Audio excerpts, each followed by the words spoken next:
गुरु तो गुरु है, ये सत्य है, लेकिन गुरु के ना रहने पर गुरु का जो प्राण है ना वो शिष्य में प्रवेश कर जाता है। ऐसे महापुरुषों का कथन है। तो शौनक आदि ऋषियों ने कहा कि गुरुदेव आप हमारे लिए बड़े पूजनीय हैं। मेरे मन में कुछ प्रश्न है, उन प्रश्नों का मैं उत्तर आपसे चाहता हूं। श्री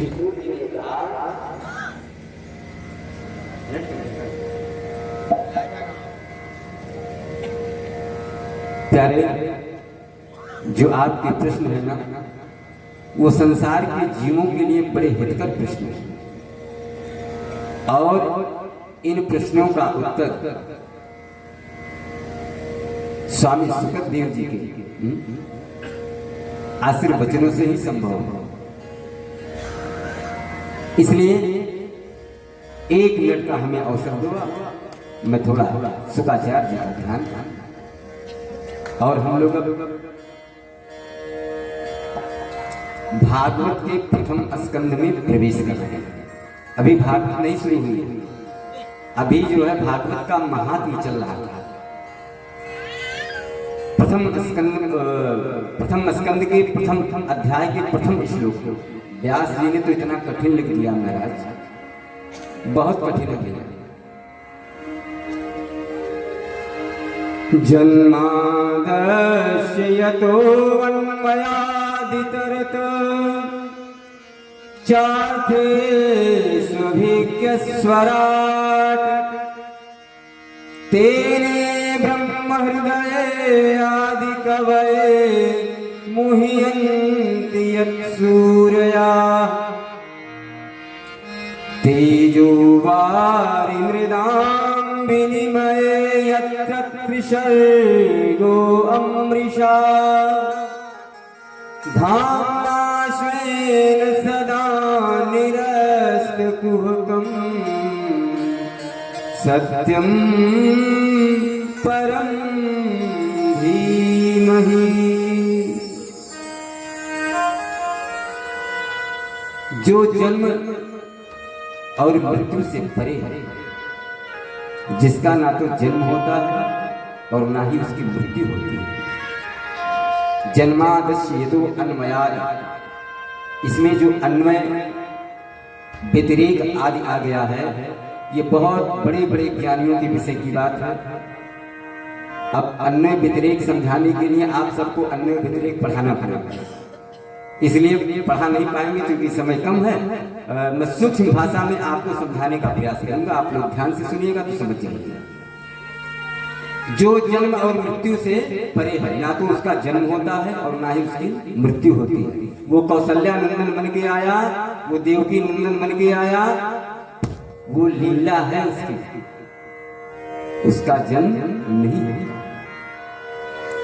जन्मादस्य यतो अन्वयाद चरतः चार्थेष्वभिज्ञस्वराट्, जो अन्वय व्यतिरेक आदि माध्यमों से जाना जा सकता है, बाकी उसको जानने का कोई दूसरा रास्ता नहीं है। आप लोग रामचरितमानस पढ़ते हैं ना, खूब पढ़ते हैं, घर में करवाते भी हैं। उसमें भगवान के जन्म के समय एक दोहा है, विप्रधेनु सुर संतहित लीन मनुज अवतार।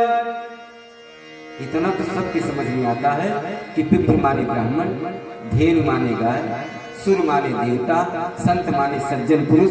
ऐसा नहीं है जो हमारी तरह धोती पहना है वही संत है। संत के लक्षण हैं। आज के कलयुग में ये बहुत बड़ी समस्या हो गई है। बहुत बड़ी गाड़ी, हमारी तरह 5000 रुपया मीटर कपड़ा, लंबा चौड़ा तिलक, गले में जो है मोटे मोटे जो है तुलसी के कंठहार, इन्हीं सबको देख के लोग सामने वाले को संत मान ले रहे हैं। नहीं, ये संत की परिभाषा नहीं है। संत की परिभाषा है जो असूया व्यक्ति से किसी का धन अनैतिक तरीके से हड़पने वाला ना हो, जो चोरी आदि करने वाला ना हो, जो सदाचार में जीवन जीता हो, वो चाहे पैंट पहनता हो, चाहे धोती पहनता हो, चाहे देसी हो, चाहे विदेशी हो, चाहे गोरा हो, चाहे काला हो, वो क्या है? वो संत। विप्रधेनु सुर संकहित लीन मनुज अवतार, भगवान ने मनुष्य का शरीर बना दिया। लेकिन उसके आगे वाली जो लाइन है, उस लाइन में तुलसी बाबा लिखते हैं कि निज इच्छा निर्मित तन, वो शरीर उसकी इच्छा से बना है। निज इच्छा निर्मित तनु माया, ना तो उसको माया से जाना जा सकता है, ना किसी गुण से जाना जा सकता है, चाहे जितना गुण शरीर में भरा हो, लेकिन आप भगवान को जान नहीं सकते उस गुण से। गो माने इंद्रिय, मतलब इन सबसे वो परे है, इन सब साधनों से भगवान को जाना नहीं जा सकता। तो अन्य व्यतिरिक्त में आप इतना ही जान लीजिए कि मिट्टी का घड़ा कुम्हार बनाता है ना, किस चीज से बनाता है? मिट्टी से। और सामने आपको मिट्टी है, इसी मिट्टी से वो घड़ा बना। लेकिन आप 50 फीट मिट्टी को खोद डालिए, आपको मिट्टी के अंदर कहीं घड़ा नहीं मिलेगा। समझ गए आप लोग?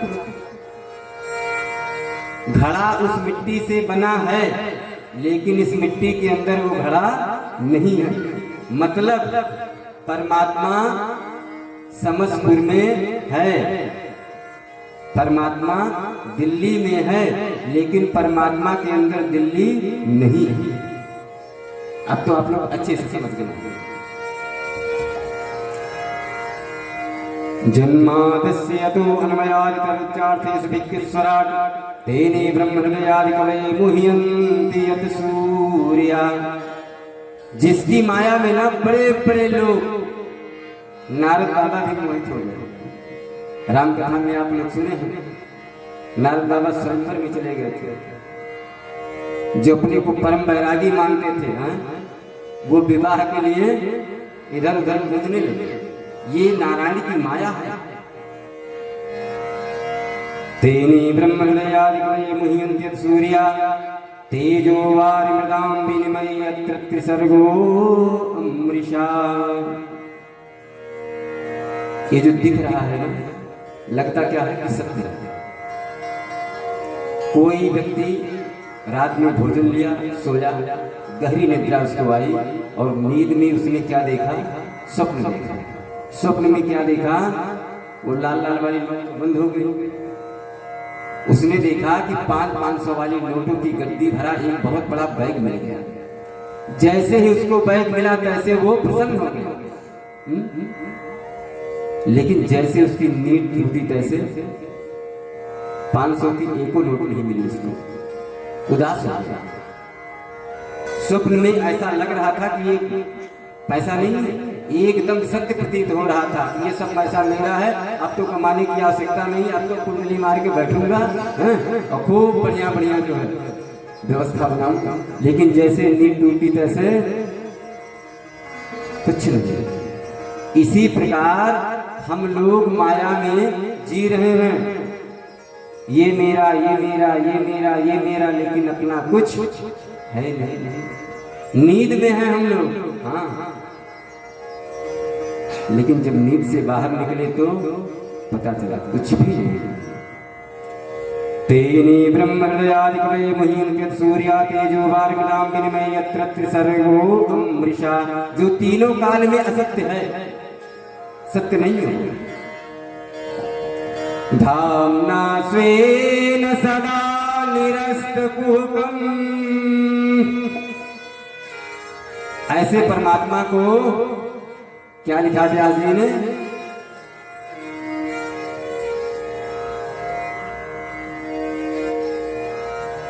धाम्ना स्वेन सदा निरस्तकुहकम् सत्यम परम धीमहि। इस संसार में जो दिख रहा है सब कुछ असत्य है। सत्य कौन है? बोलो परमात्मा। उसके अलावा कुछ सत्य नहीं है।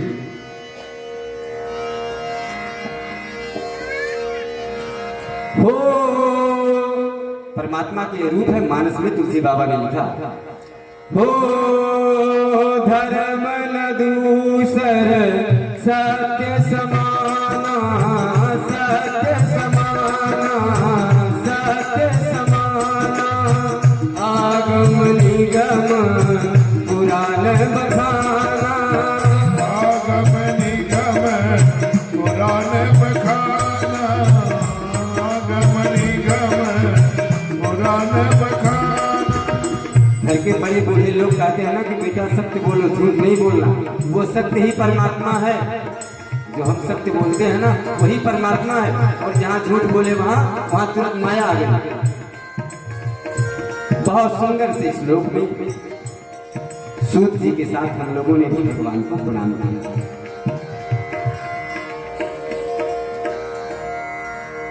मंजा सिंह श्री सूत जी से शौनक आदि ऋषियों ने कहा कि गुरुदेव, इस संसार में जो प्राणी मात्र है ना, जो मनुष्य मात्र है, आप कृपा करके बताइए, कोई सरल साधन बताइए कि इनकी मुक्ति का उपाय क्या है, इनका कल्याण कैसे होगा। और गुरुदेव, मेरा दूसरा प्रश्न है, शास्त्र बहुत से हैं, 18 पुराण, 18 उपपुराण, 4 वेद, 4 उपवेद, 6 शास्त्र, 6 उपशास्त्र, 118 प्रकार के अन्य शास्त्र। शास्त्र तो बहुत ज्यादा है महाराज। एक आदमी अपने जीवन में अगर सबको पढ़ना चाहे तो एक एक पन्ना ऐसे पलट के तो भी नहीं पढ़ पाएगा, उसका जीवन खत्म हो जाएगा। शास्त्र इतने ज्यादा हैं। तो महाराज, मनुष्य के पास समय कम है, कम समय में कोई ऐसा शास्त्र बचाइए जो सारे शास्त्रों का निचोड़ हो, रस हो। उसी शास्त्र के अध्ययन से, उसी शास्त्र के अवगाहन से व्यक्ति तृप्त हो जाए। और मेरा तीसरा प्रश्न है गुरुदेव कि ईश्वर जो है सर्वसमर्थमान है, वो वहीं बैठे बैठे सब कुछ कर सकता है। बिनु पग चले इसने, बिनु काना करे, बिनु कर्म करे विधिनाना। आप लोग सब जानते हैं, बिना हाथ के ही वो सब कुछ कर सकता है, बिना एक कदम कहीं गए सब कुछ कर सकता है। लेकिन महाराज, वो भगवान अवतार क्यों लेते हैं? और मेरा अगला प्रश्न है, भगवान अवतार लेते हैं तो भगवान के कितने अवतार हैं?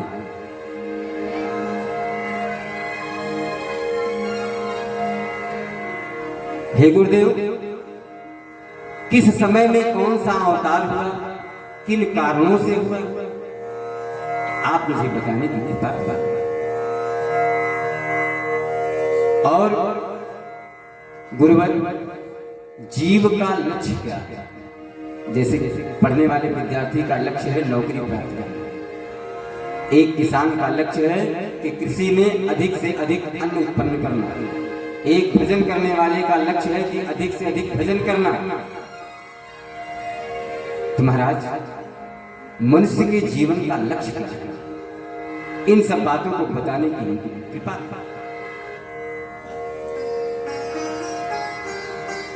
सूत जी बोल पड़े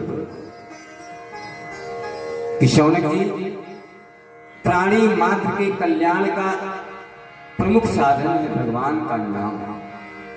अगर मनुष्य नित्य प्रति भगवान के नाम का स्मरण कर रहा है तो ये सत्य है कि अंतिम समय में भगवान का स्मरण बना रहेगा। उदाहरण में हम आपको समझा दें, आप सबके पास बहुत बड़ा बड़ा फोन होगा।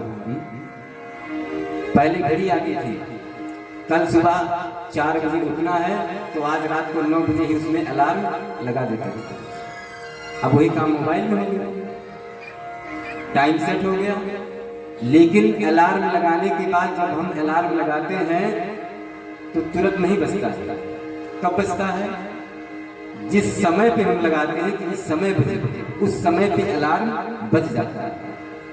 ठीक उसी प्रकार से अगर आज से ही हम नित्य प्रति भगवान का स्मरण, भगवान का चिंतन करते रहेंगे, जो चाबी भरी जा रही है ना अलार्म वाली, वो अंत समय पे जो है बोलेगी जरूर। इसीलिए जो है मनुष्य को चाहिए कि नित्य भगवान की सेवा, भगवान के नाम का आश्रय ले।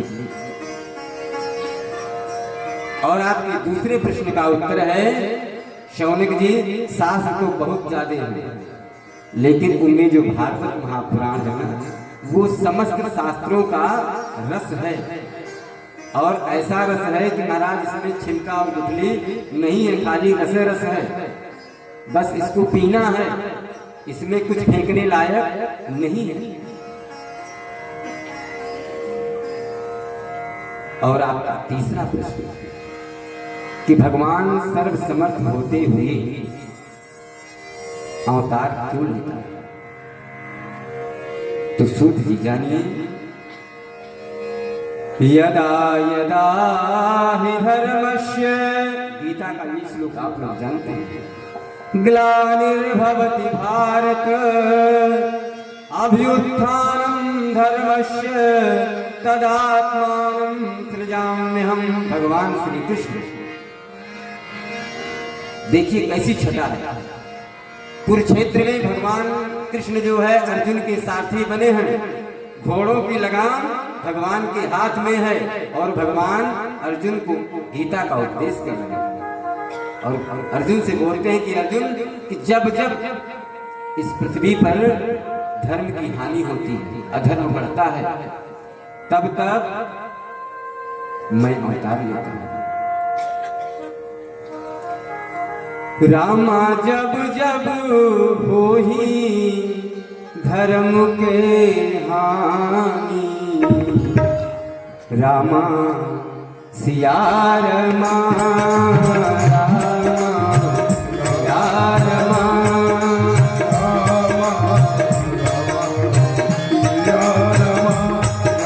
भगवान बता रहे हैं कोई धर्म की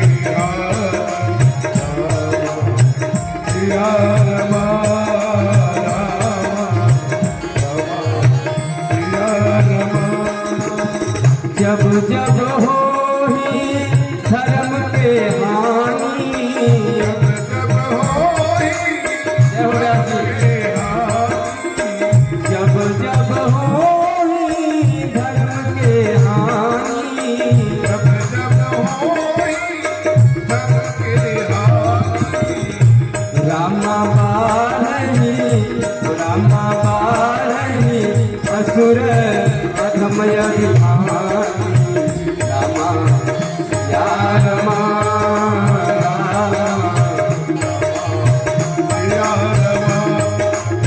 हरे राम बारही असुर अधम विभानी, सिया रमा, सिया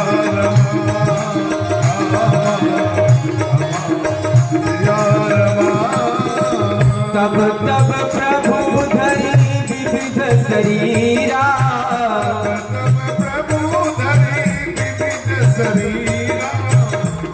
हे माता जी, भगवान कितना दयालु है, हमारे लिए भगवान सूअर बन गए। आगे कथा में आपको सुनाएंगे। हमारे लिए भगवान वामन बन गए, हमारे लिए भगवान राम बन गए, हमारे लिए भगवान कृष्ण बन गए, हमारे लिए भगवान बुद्ध बन गए।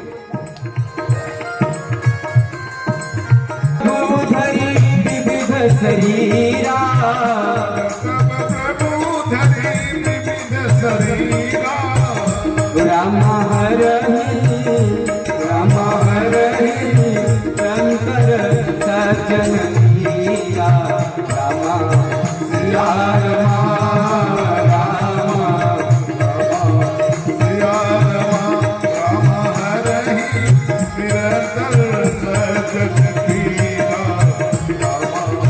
सिया रमा, सिया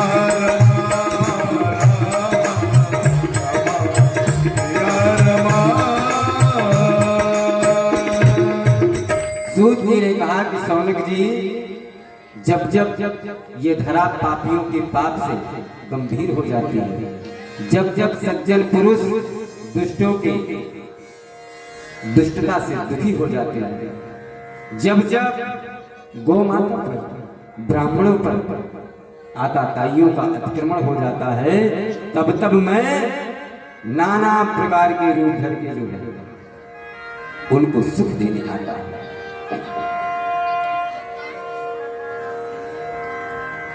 और आपका जो ये प्रश्न है कि भगवान के अवतार कितने हुए,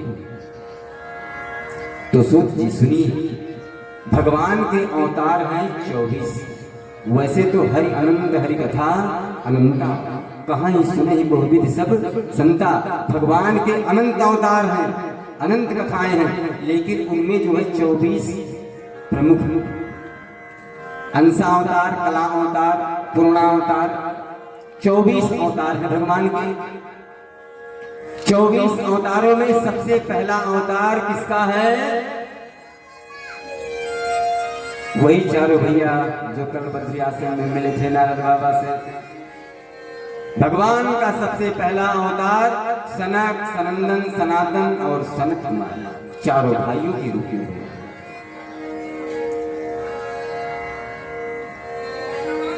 भगवान का दूसरा अवतार 12 के रूप में, 12 मतलब सुबह। भगवान का जो तीसरा अवतार है ये नारद है। आजकल लोगों ने नारद को बहुत गलत तरीके से पेश कर दिया। नारद का अर्थ होता है, ए लला इधर आ जाओ, अगर वही ठीक है तो पीछे हो।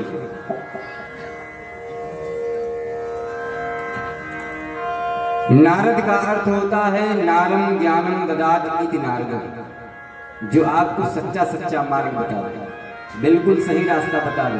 वो कौन है? वो नारद है। लेकिन वाह रे कलयुग, वाह रे धारावाहिक बनाने वाले, नारद को भी लिपस्टिक लगा के जो पेश कर दिया। नारद बाबा लिपस्टिक लगा के हटा, लेकिन सब अयम ही युग धर्म महाप्रभु कस्य दूसरम भागवत में लिखा है कि ये सब युग का प्रभाव है। तो तीसरा अवतार नारद बाबा का, और चौथे अवतार में भगवान नर नारायण के रूप में आए, जो आज भी बद्रिका आश्रम में बैठकर जनहित के कल्याण के लिए तपस्या में लीन है। और जो भगवान का 5वां अवतार है वो मनु शत्रुपा की कन्या देवहूति, देवहूति और कर्दम के द्वारा उत्पन्न हुए, उनका नाम है कपिल, जिन्होंने अपनी मां को उपदेश दिया। आज भी भगवान कपिल गंगा सागर में विराजमान होकर भक्तों की समस्त मनोकामनाओं को पूर्ण करते हैं। जो 4 धाम की यात्रा पे निकलते हैं वो भगवान कपिल का दर्शन करते हैं। बोलिए कपिल देव भगवान की। और छठे अवतार में भगवान दत्तात्रेय के रूप में आए, और 7वां अवतार भगवान का यज्ञ के रूप में हुआ। यज्ञो वही नारायण, वेद कहता है कि यज्ञ जो है साक्षात नारायण है। बोल यज्ञ नारायण भगवान की। भगवान का 7वां अवतार यज्ञ का, भगवान का 8वां अवतार। हे भैया ये हिंदू ना बड़ा सरल है, ये गुरुद्वारे भी चला जाता है और हरा वाला चद्दर भी चढ़ाने चला जाता है। हाँ, ये सबको अपना मानता है, लेकिन इनको कोई अपना नहीं मानता। लेकिन मैं तो ये कहता हूं कि जहां ओम है वो दूसरे नहीं हो सकते। जैनियों के जो प्रथम तीर्थंकर हुए भगवान ऋषभदेव जी, वो भगवान के 8वें अवतार है। बोलिए ऋषभदेव भगवान की। और जैन में ओम का, ठीक है ना, वहां ओम का उच्चारण है। सिखों में वाहेगुरु सतनाम, सतनाम कौन है? वही तो है परमात्मा का नाम, इसलिए वो भी कहीं बाहर नहीं है। आजकल एक और बड़ा पेट चल गया है समाज में, बौद्ध। इन अल्प ज्ञानियों को, मूर्खों को कौन समझाए? भागवत में भगवान बुद्ध का अवतार, भगवान का अवतार है, लेकिन ये तो अलग सामने ही उल्टे पड़े हैं, सारा काम दूषित करेंगे। लेकिन कहेंगे हम तो बौद्ध वाले हैं।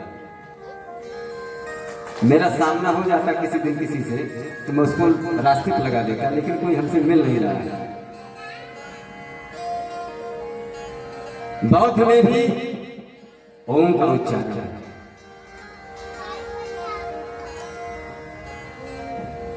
भगवान का जो नवा अवतार हुआ, भगवान पृथु के रूप में आए। पहले ये धरती यजमान जी बहुत बड़ खावर थी, कहीं बहुत ऊंची कहीं बहुत नीची।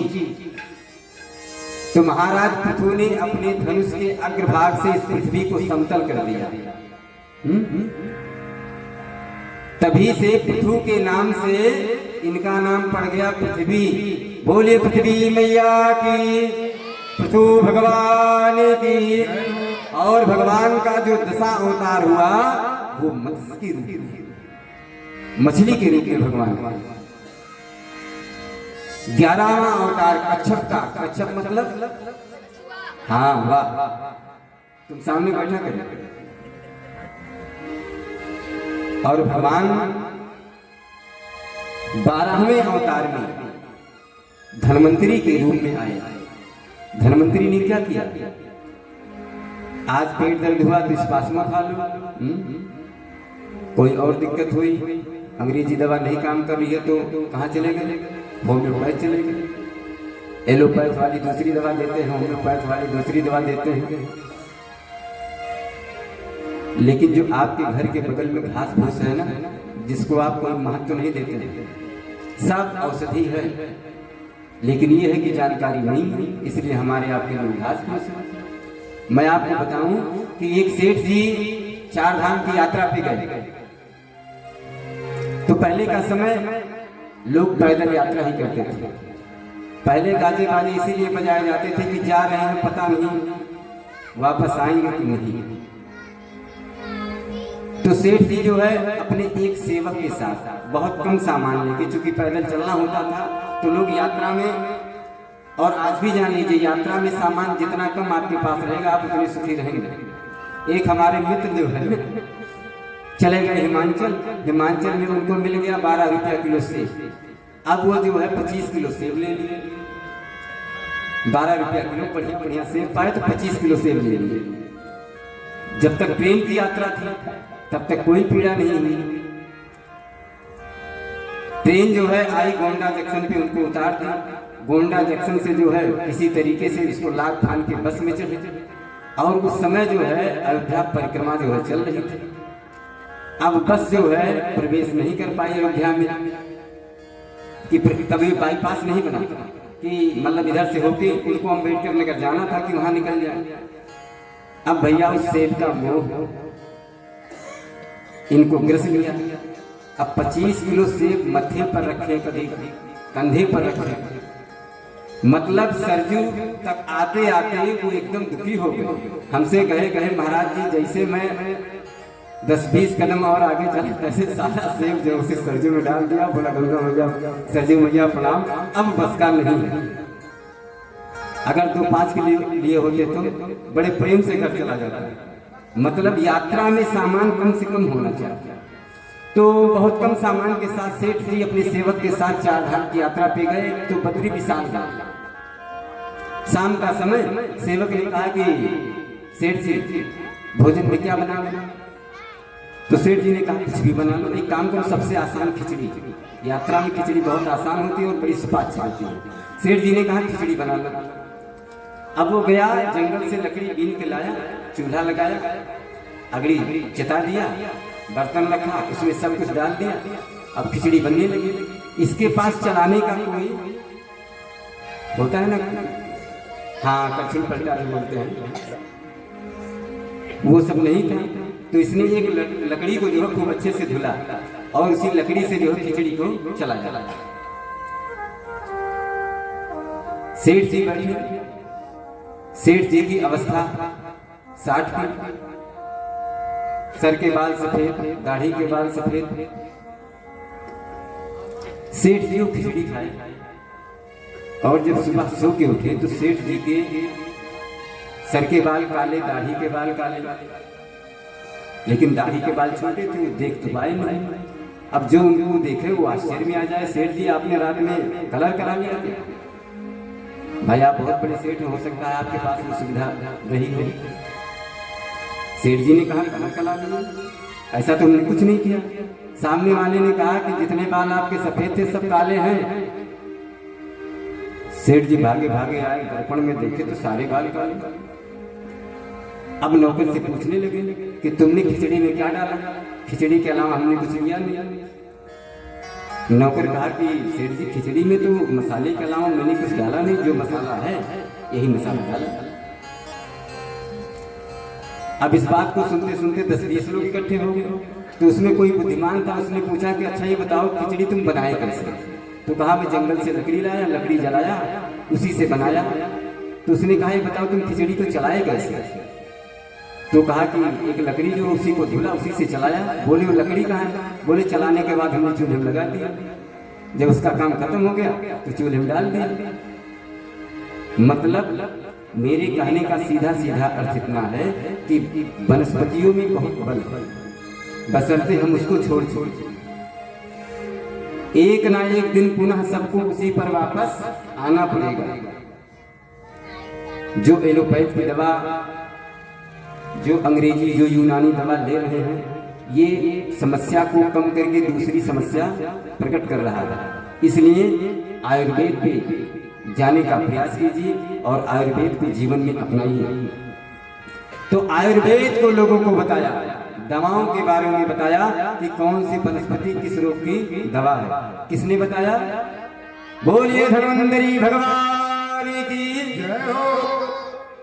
ए भैया, 13वें अवतार में तो भगवान ने अद्भुत कर दिया। 13वें अवतार में जो बनारसी साड़ी पहने, जो नथ लगाए, जो मांग टीका लगाए भगवान, जो ठुमक ठुमक के नाचे भगवान, अब बंसी वाले नहीं, अब की बार नथुनिया वाले बन गए। भगवान का एक उद्देश्य, समुद्र मंथन हुआ, देवता और दानव दोनों मिलकर मंथन किए, लेकिन अमृत को लेकर दोनों में विवाद हो गया। तो भगवान ने कहा कि जो जैसे समझेगा हम उसको वैसे समझा देंगे। अगर मेरे नथ पहनने से सामने वाला समझ जा रहा है तो मैं नथ पहन के उसको समझा दूंगा। बोलिए मोहिनी भगवान की जय हो। भागवत में लिखा है चतुर्दशम ही नारसिंहम, भगवान का जो 14वां अवतार है वो कौन सा अवतार है? अपने भक्त के लिए आए। हिरण्यकशिपु ने कहा क्यों प्रहलाद, तेरा परमात्मा कहाँ है? प्रहलाद बोले पिताजी, वासे वासे तिष्ठति इति वासुदेवा, जो कण कण में है ना वही मेरा परमात्मा है। हिरण्यकशिपु को आया क्रोध और बोला क्या तेरा परमात्मा स्तंभ में भी है? प्रहलाद हिचकिचाए नहीं, बोले हाँ पिताजी, मेरा भगवान स्तंभ में भी है। जैसे प्रहलाद जी कहे कि मेरा भगवान स्तंभ में है, लक्ष्मी मैया नारायण के चरण दबा रही थी, तुरंत पैर झटके। लक्ष्मी मैया बोली क्या हुआ क्या हुआ? अरे बोले गजब हो गया, मेरा भक्त कह दिया है कि स्तंभ में भगवान है, अब तो मुझे उसमें पहुंचने पड़ेगा। भगवान स्तंभ में आ गया, बड़ा अद्भुत रूप बनाया। बोलिए नृसिंहदेव भगवान की। और भगवान 15वें अवतार में बामन अंगुल का शरीर लेकर आए, जिसको बामन कहते हैं। देवताओं के द्वारा, देवता लोग असुरों के द्वारा जब पीड़ित हो गए, इनका सारा राज्य सारा वैभव छिन गया, तो भगवान 12 बामन अंगुल का शरीर बनाकर आए और राजा बलि के यज्ञ में गए और दान में जितनी संपत्ति राजा बलि छीना था सब का दान करा लिया और देवताओं को दे दिया। बोलिए बामन भगवान की। सबकी कथा सुनाएंगे, थोड़ा चाहे थोड़े सुना पाए सुनाएंगे सबकी कथा। और भैया जो 16वां अवतार है, इसको लेकर लोगों के मन में तमाम तरह की समस्याएं हैं। 16वां अवतार भगवान परशुराम का है, जो दुष्टों का संहार करते थे। उनका सिर्फ एक वंश से विरोध था, सहस्त्रार्जुन के वंश से। क्योंकि वो वंश इतना आताताई था, इतना दुष्ट था कि वह सज्जनों को पीड़ा देता था, और भगवान अपने भक्तों का दुख बर्दाश्त नहीं कर सकते। लेकिन परशुराम को इस समाज में इतना बेढंगा परोस दिया गया। कुछ लोग जिनको राय धर्म के बारे में जानकारी नहीं है, वो कहते हैं कि परशुराम जी क्षत्रिय विरोधी है। परशुराम जी क्षत्रिय विरोधी नहीं है, परशुराम जी दुष्ट विचारों के विरोधी थे। ऐसे तो राम जी ने रावण को मार दिया। अब हम कहें कि राम जी ब्राह्मण विरोधी ना, बहुत बड़ा अपराध लगेगा। और आज के जो युवा बच्चे हैं ना, जो कभी धर्म शास्त्र को पढ़ते नहीं, कभी कथा में बैठते नहीं, फेसबुक पे 20 घंटा समय देते हैं, वही उटान पटान पोस्ट करते हैं, क्षत्रिय है तो राम को अपना सिद्ध करने में लगे हैं, ब्राह्मण है तो परशुराम को अपना सिद्ध। अरे मैंने तो एक नादान ब्राह्मण के बच्चे को पढ़ा कि ध्यान रखिएगा, मैं परशुराम वंशज हूँ। अरे हमके शरीर में तुम्हारे 50 ग्राम मांस नहीं है। हाँ?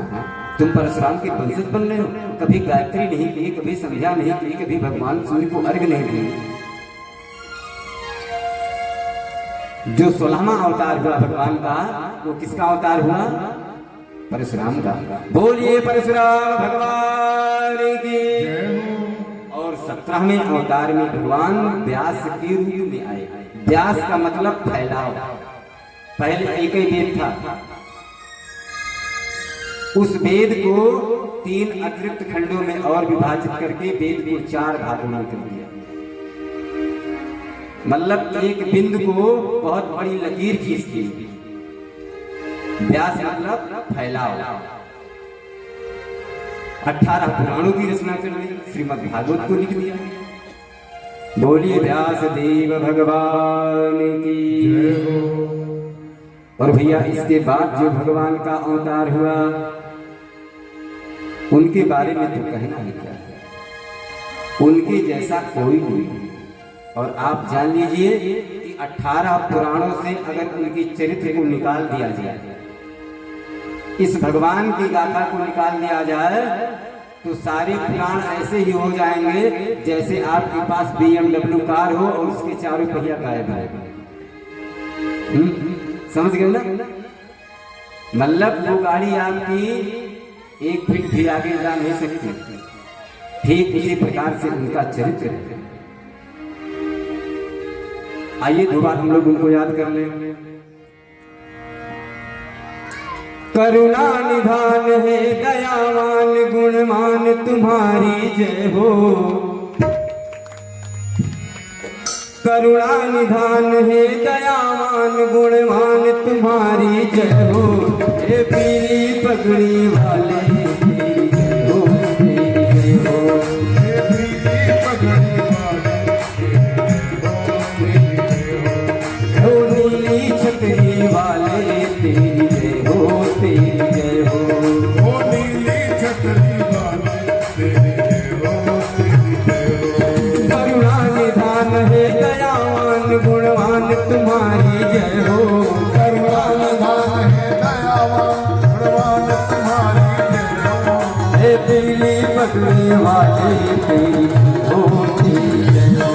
हे पीली पगड़ी वाले तेरी हरे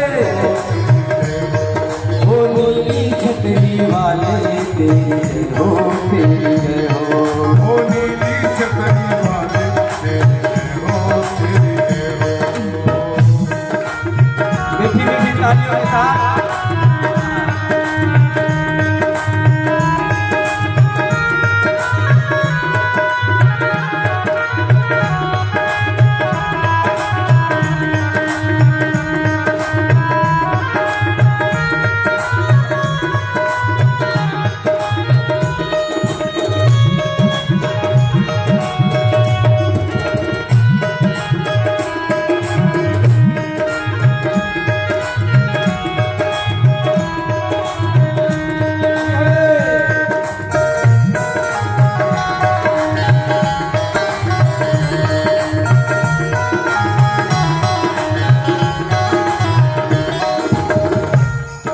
तुम रोए छाती लगा लगा के गिद्धराज को बन में, राज को बन में, हाँ राज को बन में।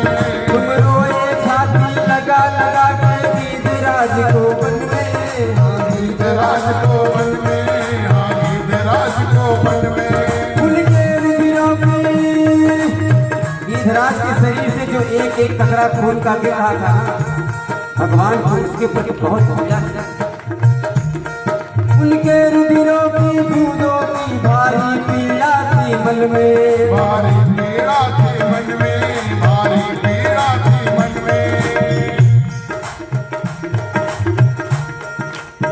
हे अति कोमल, आप लोग हमारे साथ बोलिए, हे अति कोमल दिल वाले तेरी जय हो, तेरी जय हो। गाइए भाई। हे अति कोमल दिल वाले तेरी जय हो, तेरी जय हो। हे अति कोमल दिल वाले तेरी जय हो, तेरी जय हो। हे अति कोमल दिल वाले तेरी जय हो, तेरी जय हो। हे नीली छतरी वाले तेरी जय हो, तेरी जय हो। हे नीली छतरी हो, करुणा निधान है, दयावान गुणवान तुम्हारी जय बोलो। हे पीली पगड़ी वाले तेरी जय हो, हे पीली पगड़ी वाले तेरी जय हो, तेरी जय हो। हो नीली छतरी वाले तेरी जय हो, तेरी जय हो। हे नीली छतरी वाले तेरी जय हो, तेरी जय हो। बोलिए राजा रामचंद्र भगवान की जय हो। भैया कोई ऐसा पुराण नहीं है जिस पुराण में राम जी का गुणानुवाद ना हो। रूप में, सील में, गुण में क्या क्या बताऊं आपको, राम के समान कोई दूसरा है ही नहीं। श्रीमद् वाल्मीकि रामायण में श्री वाल्मीकि जी लिखते हैं और उसमें लिखते समय बताते हैं कि भगवान राम के काल में भगवान राम के समान कोई घोड़ा चलाने वाला नहीं था, भगवान राम के समान कोई धनुर्धर नहीं था, भगवान राम के समान कोई सुंदर नहीं हुआ। आप लोग मंत्र पढ़ते हैं ना इसमें, नीलांबुज श्यामल कोमलांगम सीता समारोपित माम भागम पाणौ महासायक चारु चापम नमामि रामं रघुवंशनाथम। राम के समान कोई दूसरा नहीं।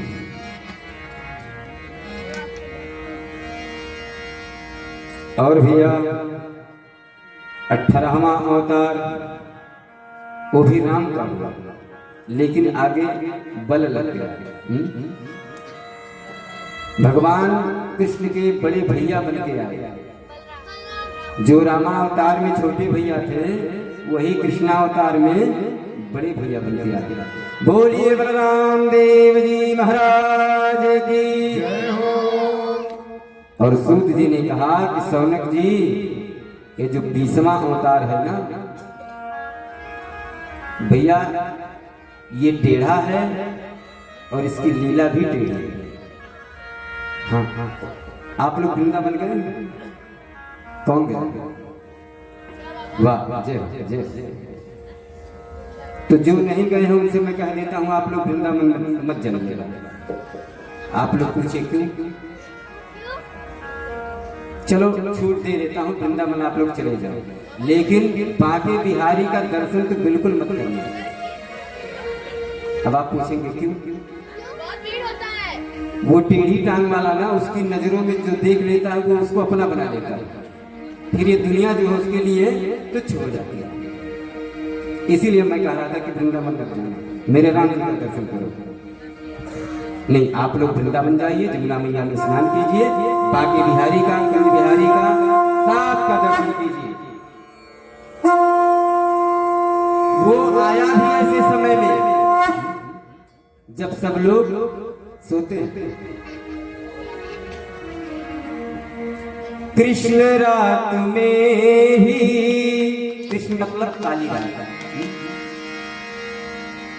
बरसात में ही पानी भी बरस रहा है। कृष्ण पक्ष में कृष्ण, वो पाप भी अंधेरा है।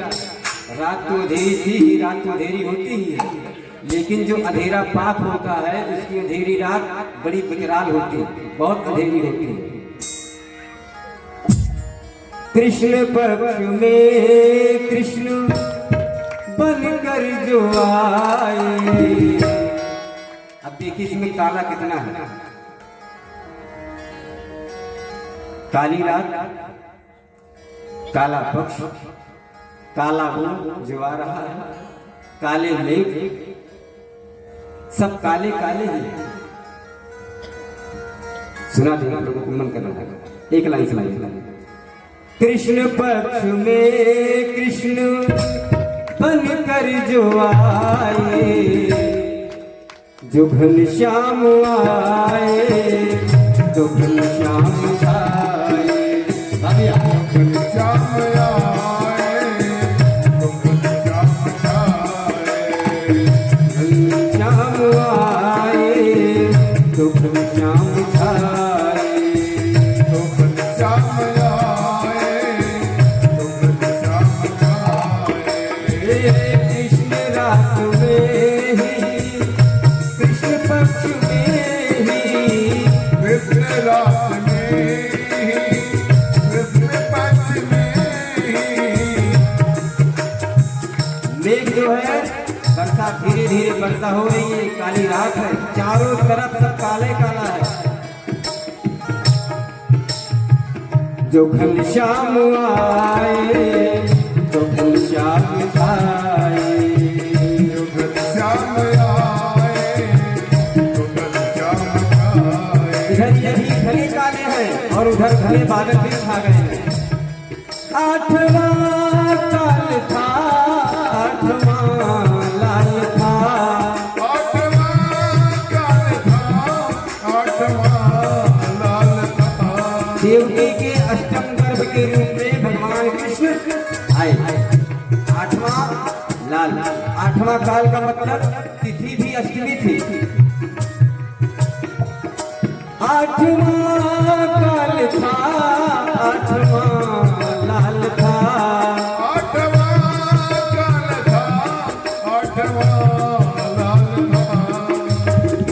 एक ही विधाता की लीला है कैसी, एक ही विधाता की लीला है कैसी। एक ही समय में विषम परिणाम आए। तो घनश्याम आए, तो घनश्याम आए। घनश्याम आए, तो घनश्याम आए। जो घनश्याम आए, तो घनश्याम आए।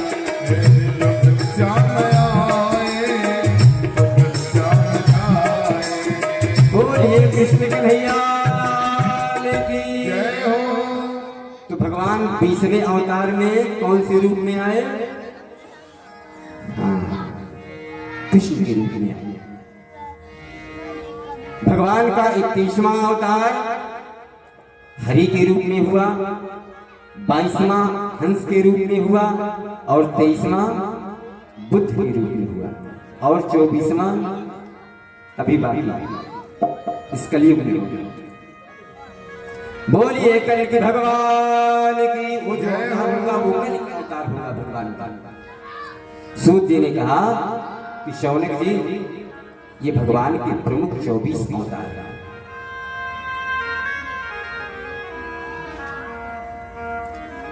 सूत जी से शौनक जी ने कहा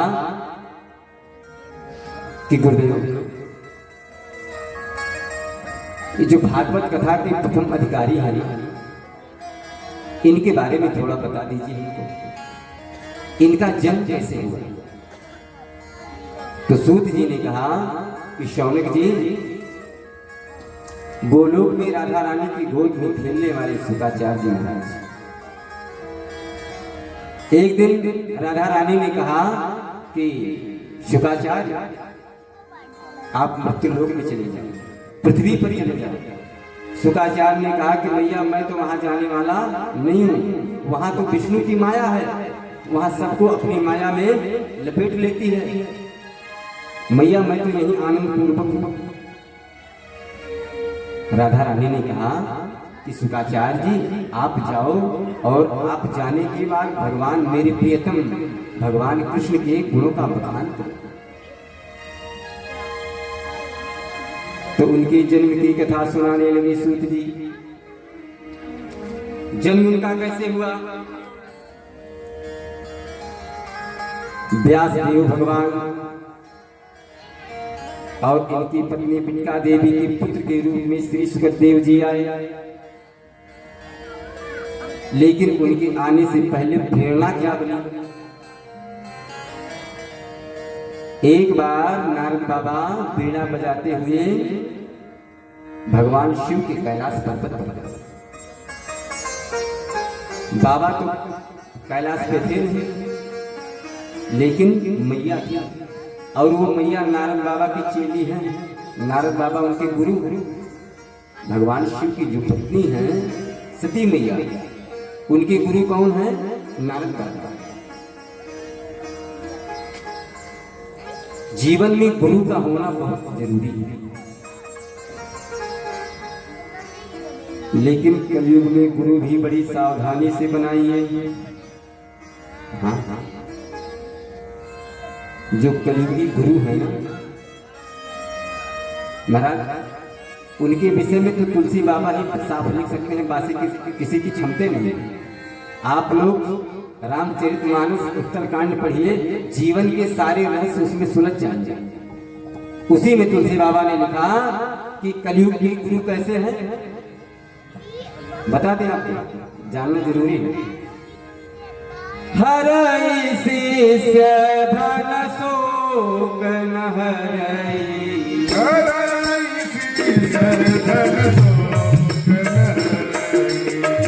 तुलसी बाबा ने बताया कि कलयुगी गुरु कैसे हैं। बोले केले का धन देखते हैं, ये धन कैसे हमको मिले, लेकिन केले के ऊपर क्या आफत है, क्या पीड़ा है, क्या दुख है, इससे गुरु को कोई मतलब नहीं है।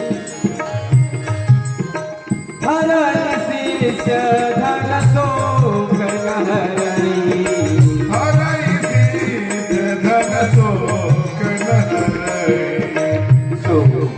घोर नरक महु हरई, घोर नरक महु हरई। ए भैया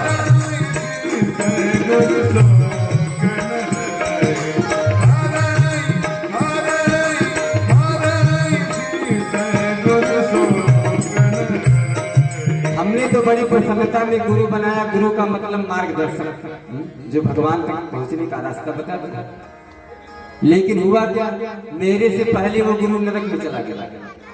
जाएगा ही, जिसकी दृष्टि चेले के धन पे होगी वो गुरु तो नरक ही जाएगा, इसमें संदेह नहीं है। हरई शिष्य धन शोक न हरई, चेले के पास क्या पीड़ा है, किस दुख से वो दुखी है, उसका निदान वो नहीं बता रहे हैं। वो तो ये बता रहे हैं कि ऐसा कर दो, इतना दान कर दो, ये कर दो, ऐसा कर दो, हमारे लिए जो है 4 व्हीलर मंगा दो। हुआ क्या, गुरु के साथ साथ चेला भी उसी नरक में धड़ाम से गिर गया। तो इसका मतलब क्या, गुरु न बनावे? नहीं। तुलसी बाबा ने कहा कि भैया गुरु अगर नहीं होगा तो कल्याण भी नहीं है। गुरु बिन भवनिधि करई न कोई, गुरु बिन भवनिधि करई न कोई। बिना गुरु के इस संसार सागर को पार नहीं किया जा सकता, इसलिए गुरु बनाना बहुत जरूरी है। गुरु बिन भवनिधि करई न कोई, गुरु बिन भवनिधि करई न कोई। जो बिरंदी शंकर सम होई, जो बिरंदी शंकर सम होई। तुलसी बाबा ने कहा कि कि बिरंज माने ब्रह्मा, कोई ब्रह्मा के समान हो जाए, कोई शिव के समान हो जाए, लेकिन अगर गुरु नहीं है तो उसका कल्याण होगा नहीं। इसलिए गुरु बनाना बहुत जरूरी है। तो करें क्या, थोड़ा गुरु के बारे में जान लें, उसके बाद गुरु बनाना। एकाएक जाके गुरु न बनाना, गुरु के बारे में खूब अच्छे से पहले जाने, और गुरु बनाने के बाद गुरु के पाप, गुरु के अपराध कानों में नहीं पड़ने चाहिए।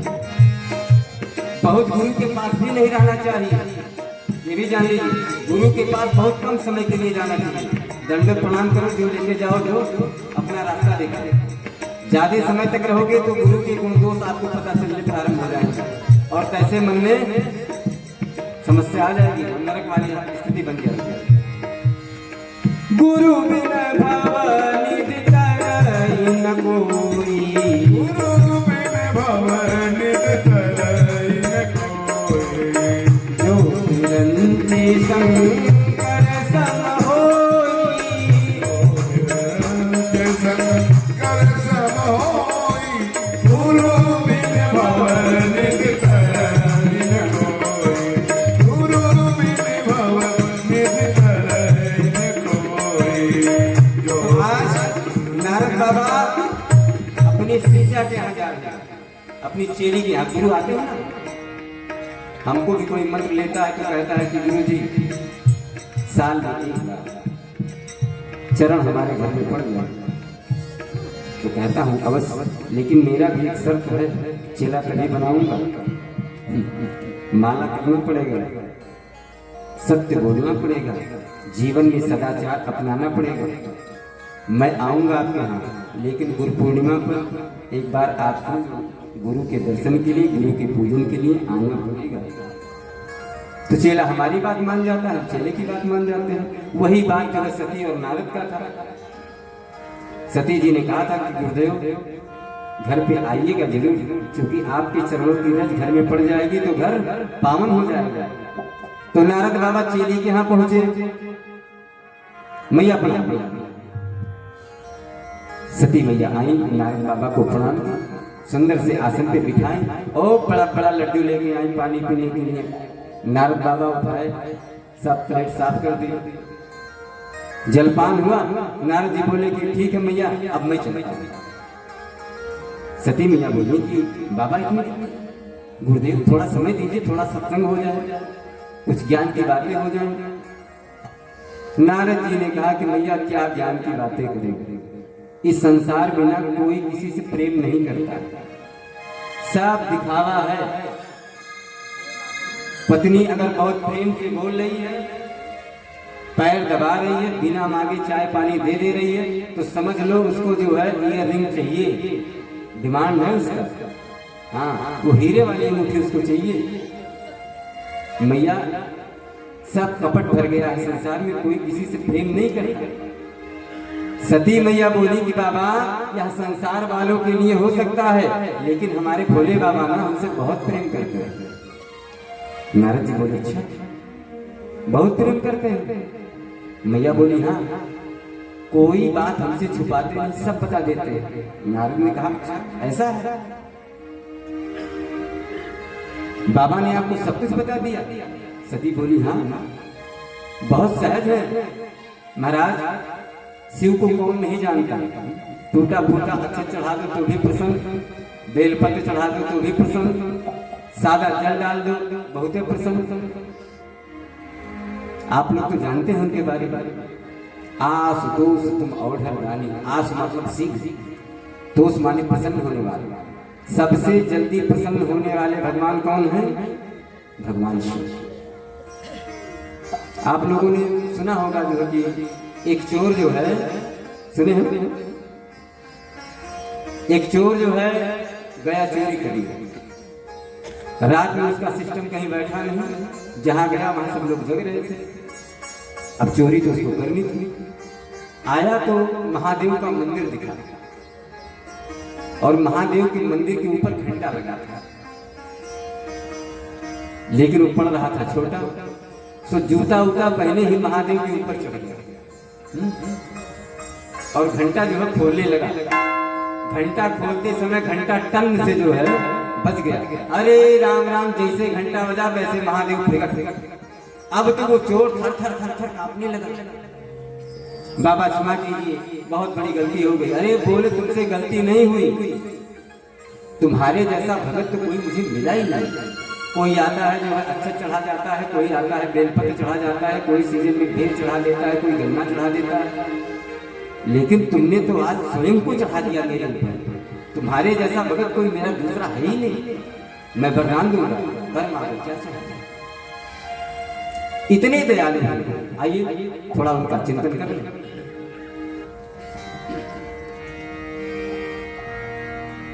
काली घटा के अंदर, आप लोगों ने इस भजन को बहुत सुना होगा। जिमदामिनी उजाला शंकर तेरी जटा से बहती है गंगाधारा। शंकर तेरी जटा से बहती है गंगाधारा।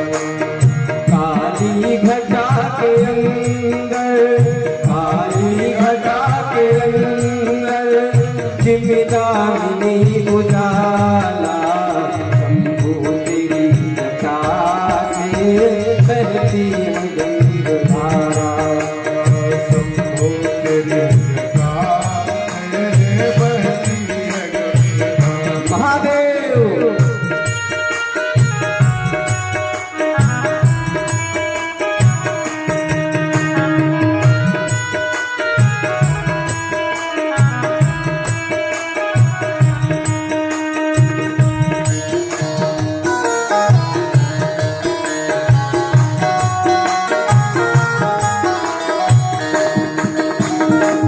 मुंड माल राजे सिखार पे विराजे। गल मुंड माल राजे सिखार पे विराजे। गल मुंड माल राजे सिखार पे विराजे। गल मुंड माल राजे सिखार पे विराजे। डमरू निनाद बाजे डिम डिम, डमरू नाद बाजे डिम डिम। डमरू निनाद बाजे डिम डिम। रोड नाद बाजे सर में त्रिशूल धारा जटा से बहती है गंगाधारा। शंकर के जटा में बहती है गंगाधारा। काली घटा के अंदर, काली घटा के अंदर जिम्मेदारी उजाला शंकर तेरी जटा, शंकर तेरी जटा से बहती है गंगाधारा। शंकर तेरी जटा से बहती है गंगाधारा।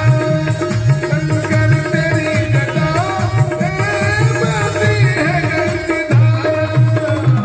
बोलिए शंकर भगवान की। तो मैया ने कहा कि गुरुदेव, हमारे जो देवता है ना बहुत सहज हैं, सारी बात हमको बताते हैं। मैया से नारद बाबा बोले कि मैया तब तो आपको पता ही होगा कि उनके गले में जो मुंडमाल है वो किसकी है। अब तो सती मैया के चेहरे का रंग ही उड़ गया। सारी बात बताए भोलेनाथ, लेकिन इस बात को बताई नहीं थी। नारद बाबा बोले ठीक है मैया, बहुत विलंब हो रहा है, अब हम चल रहे हैं। नारद बाबा कैलाश से नीचे उतरे, रास्ते में शिव जी से भेंट हो गई। बोले बाबा धन्यवाद प्रणाम। महादेव ने आशीर्वाद दिया। नारद बाबा ने कहा कि बाबा और सब मंगल है ना। तो शिव जी ने कहा कि जहां आप गए हो वहां मंगल ना हो, ऐसा कैसे हो सकता है। भगवान शिव के पास तीसरा नेत्र है ना, जिसके पास तीसरा नेत्र है वो शिव, और जिसके पास दो ही नेत्र है वो जीव। शिव और जीव में इतने अंतर है। नारद बाबा अपने तीसरे नेत्र से सारा पिक्चर वहां का देख लिए थे। अब जैसे कैलाश में पहुंचे बाबा, तैसे पता चला कि सती है ही नहीं। जोर जोर से आवाज लगा के खोजने लगे, तो देखे क्या, एक पर्वत की कंदरा में जो है मैला कुचैला कपड़ा पहन के जो है सती जी लेटी पड़ी थी। जैसे बड़े बड़े राजाओं के यहाँ कोप भवन बनता था ना, तो मान लीजिए कैलाश पर्वत का कोप भवन, उसी में सती मैया पड़ी थी। अब नारद बाबा जो है, हे देवी बताओ ना क्या बात है, लेकिन सती जी बोले नहीं और फिर भी और तंग की जाए। महाराज माताओं का क्रोध देखने लायक होता है। कई बार पूछने के बाद जो है बहुत क्रोध में बोली कि महादेव, मेरे गुरुदेव सत्य कहते हैं कि तुम्हारे जैसा कपटी आदमी संसार में कोई दूसरा नहीं है। शिव जी बोले देवी मुझे पहले से पता है, नारद बाबा आए हैं जो है तो कुछ न कुछ तो करके जाएंगे, लेकिन बताओ प्रश्न क्या है। सती ने कहा कि बाबा आपने मुझे कभी नहीं बताया कि ये गले में मुंडमाल किसकी है। तो भोलेनाथ ने कहा कि फंसा गया ना तुमको, वो भी नहीं बताया तुमको कि वो मुंडमाल किसकी है। तुम्हारा गुरु हो, उसको तो बता देना चाहिए था। देवी ये मुंडमाल किसी और के नहीं, ये तुम्हारे ही नहीं। तुमने जितनी बार शरीर का परित्याग किया, मैं तुमसे इतना प्रेम करता हूं ना कि तुम्हारे मुंड को जो है मैंने माला में पिरो दिया। अब तो सती का क्रोध और सातवें आसमान पे हो गया। भोलेनाथ से बोली कि बाबा ऐसा क्या है कि मैं बार बार जन्म लेती हूँ मर जाती हूँ, आप कौन सा ऐसा घुट्टी पी लिए हो कि आप मरते नहीं। अब लोग तो बात और भी होती है। शिव जी बोले कि देवी मैं अमर कथा जानता हूं। सती ने क्रोध में कहा कि जब अमर कथा जानते हो, अमर कथा के प्रभाव से आप नहीं मरते, तो अमर कथा आप हमको नहीं सुना सकते जिससे मैं भी ना मरूं। शिव ने कहा कि देवी शास्त्रों में लिखा है, नो पृष्ठया, बिना पूछे किसी को कुछ बताना नहीं चाहिए। सती तुमने कभी पूछा ही नहीं, इसलिए मैंने बताया नहीं। तो सती ने कहा आज तो पूछ रही हूं, अब बताओ। नारद बाबा शिव जी बोले कि देखो देवी ये ऐसे आम बात नहीं है, हर जगह बताने लायक नहीं। रुको मैं जगह का परीक्षण करता हूँ, जगह देखता हूँ, उस जगह में ले चल के तुमको बताऊंगा। ये अमर कथा है, ये सबके कान में पड़ने वाली विषय नहीं है। भगवान शिव सती को लेकर कहाँ आए, कहाँ आए? आहा जय अमरनाथ की गुफा में। अमरनाथ में आज भी भगवान शिव विराजमान। अमरनाथ की गुफा में चारों तरफ निरीक्षण किया, वहां कोई नहीं दिखा। भगवान शिव ने अपना त्रिशूल गाड़ा और भगवान शिव बैठे, सामने सती बैठी। और भगवान शिव बोले कि देवी मैं अब अमर कथा प्रारंभ कर रहा हूं। अब आपको बीच में जय श्री हरि, जय श्री कृष्णा आपको बोलना पड़ेगा, जिससे मुझे लगे कि हाँ आप कथा सुन रहे हैं। भगवान शिव अमर कथा यही कथा है। पहले एकांत स्थान में एक व्यक्ति को सुनाया जाता था, संतों ने छूट दे दिया कि भरे समाज में सुनो, और संतों ने छूट दे दिया कि भैया बहुत ज्यादा हार्न लगा दो, बहुत ज्यादा साउंड लगा दो, जो सुने सबका कल्याण हो। उसके बाद भी लोग सुनने के लिए तैयार नहीं है। अभी तो आप लोग इतनी संख्या में बैठे हैं, बहुत है। वो दिन ज्यादा दूर नहीं है जब पैसा देके बैठाना पड़ेगा, भैया 500 की नोट ले लो, 3 घंटे बैठ के कथा सुना। वो समय ज्यादा दूर नहीं है। अगर यही स्थिति बनी रही तो आगे यही सब होने वाला। भगवान शिव सती को अमर कथा सुनाने लगे। और ये कथा कैसी है? कथा जो सकल लोकहितकारी, सोई पूछन चाह शैल कुमारी। कथा जो सकल लोकहितकारी, सोई पूछन शैल कुमारी। कथा जो सकल लोकहितकारी, सोई पूछन चाह शैल कुमारी। कथा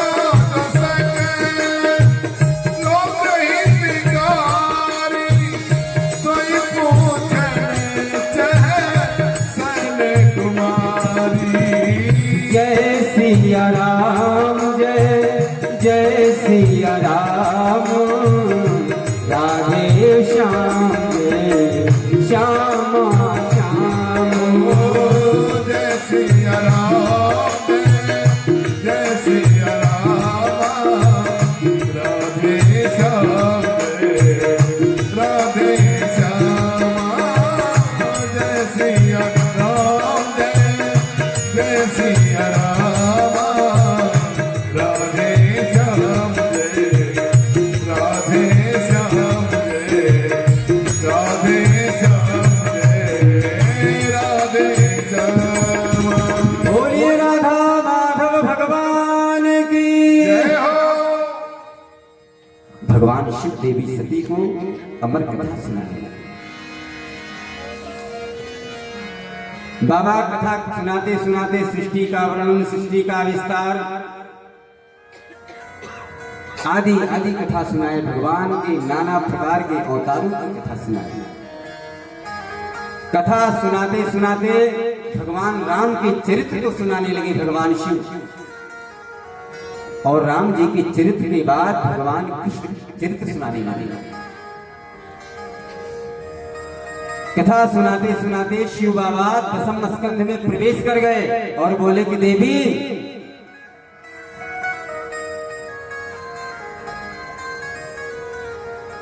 नंद के यहां गाजे बाजे बज रहे हैं, भगवान का अवतार हो गया, भगवान का जन्म हो गया। सारे नंदवासी, सारे नंदनगर के लोग सुंदर सुंदर थाल सजा के, सुंदर सुंदर आभूषण पहन के, सुंदर सुंदर वस्त्र पहन के सब कहां दौड़ रहे हैं? नंद बाबा के भवन की तरफ दौड़ रहे हैं। देवी सारी महिलाएं, सारे पुरुष गाते हुए जा रहे हैं, लाला के दर्शन करिया में, लाला के दर्शन करिया में। तब तक सती जी हाँ जय श्री हरि जय श्री कृष्णा बोल रही है। लाला के दर्शन करिया में, लाला के दर्शन करिया में, सब चलो रे, सब चलो रे, दर्शन करिया में। सब चल नंद के द्वार लाला के दर्शन करे आवे। सब चलो नंद के द्वार लाला के दर्शन करिया में। सब चल नंद के द्वार लाला के दर्शन करे आवे। लाला के दर्शन करिया में, नंद लाला दर्शन करिया में। लाला के दर्शन करे आवे, लाला के दर्शन करे आवे। सब चलो रे, सब चलो रे, सब चलो नंद के द्वार लाला के दर्शन करिया में। सब चल नंद के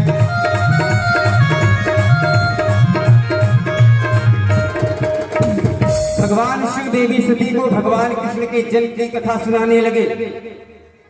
तब तक सती जी हाँ जय श्री हरि। भगवान कृष्ण के द्वारा बाल्यावस्था में जिन जिन राक्षसों का वध किया गया सबकी कथा सुनाए। सब में सती जी जय श्री हरि। लेकिन जैसे ही द्वादश स्कंद में प्रवेश किए, द्वादश स्कंद की कथा बहुत कठिन है, थोड़ा कम समझ में आने वाली कथा है। उसी में जो है सती जी को नींद आ गया।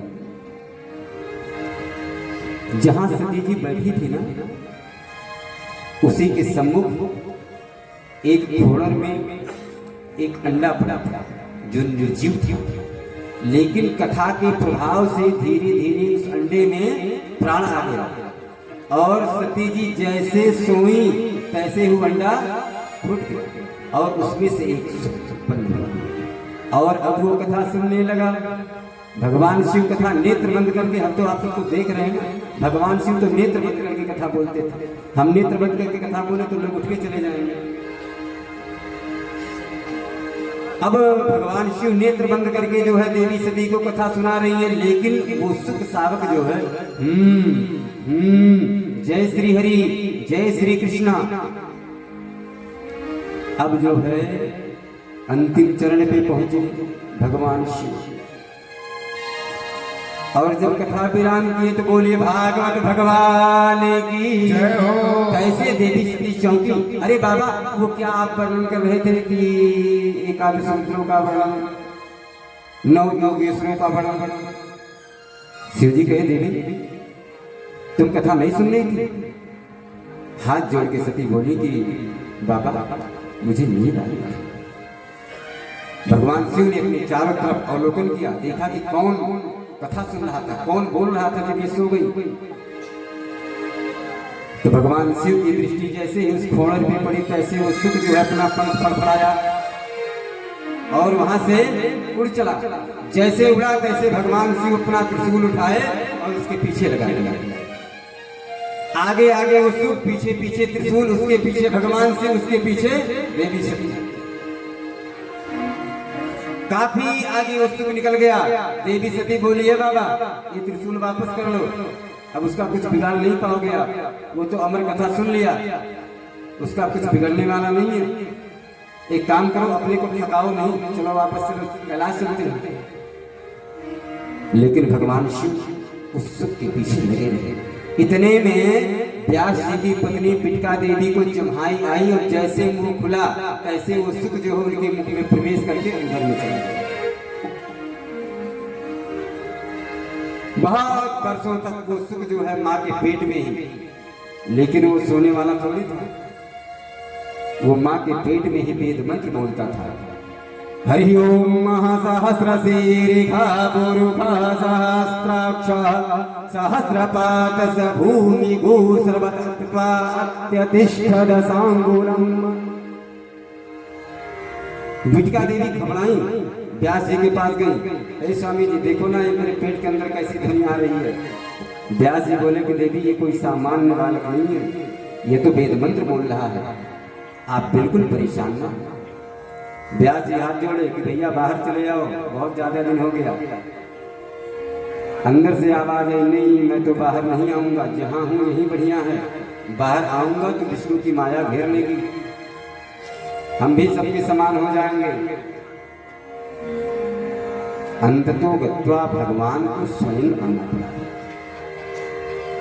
भगवान आए और गर्भ में ही सुकादेव जी को दर्शन दिए और उनको आश्वासन दिए कि आप जाओ, आप पर मेरी माया का कोई प्रभाव नहीं है।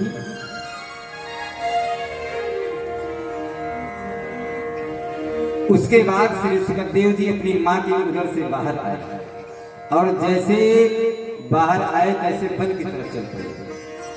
लेकिन पिता ने स्वरूप देखा तो मोहित हो गए और पुत्र पर किसका मोह नहीं होता, सबका होता है। व्यास जी पीछे लगे, ए बेटा रुक जाओ रुक जाओ, लेकिन वो तो आगे बढ़ते जा रहे हैं। स्थिति ये हुई कि जिस मार्ग से श्री सुखदेव जी जा रहे थे ना, उस मार्ग में जो वृक्ष थे, सारे वृक्ष जो है झुककर भगवान सुखदेव का अभिवादन करने लगे, प्रणाम करने लगे। व्यास जी ने जब इस दृश्य को देखा तो उन वृक्षों से प्रश्न किया।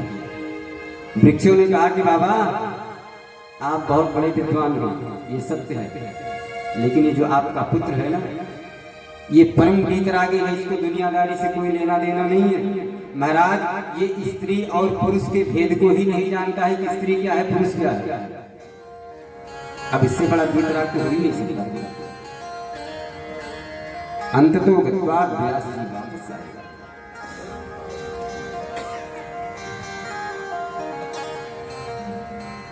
और श्री सुखदेव जी महाराज वन में चले गए और निराकार भगवान का यजन करेंगे। भगवान व्यासदेव के शिष्यों के द्वारा कुछ मधुर श्लोकों को सुनने के बाद इनका मन साकार ब्रह्म की तरफ आकृष्ट हुआ। शिष्यों से चर्चा की कि इतने सुंदर सुंदर श्लोक कहां से लाते हैं। शिष्यों ने कहा कि हमारे गुरुदेव के पास ऐसे 18,000 श्लोक हैं। भागवत में कितने श्लोक हैं? 18,000।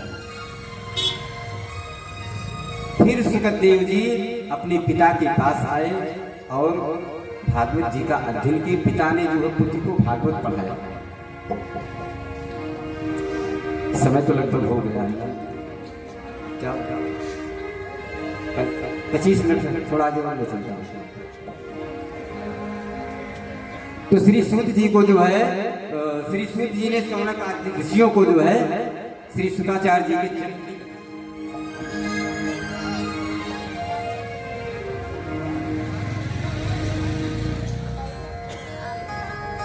अध्ययन करने के बाद पुनः श्री सुखदेव जी वन को चले गए और जाते जाते पिता से कह गए,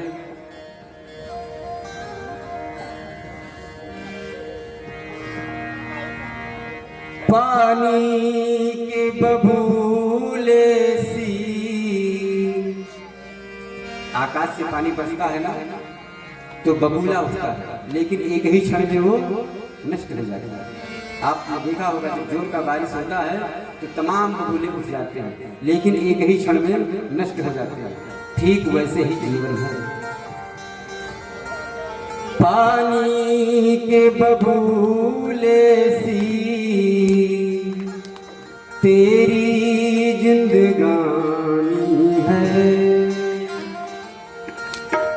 नेकी और बदी की यहाँ रह जाती निशानी है। आपने किसके साथ अच्छा किया, किसके साथ बुरा किया, वो यही रह जाता है।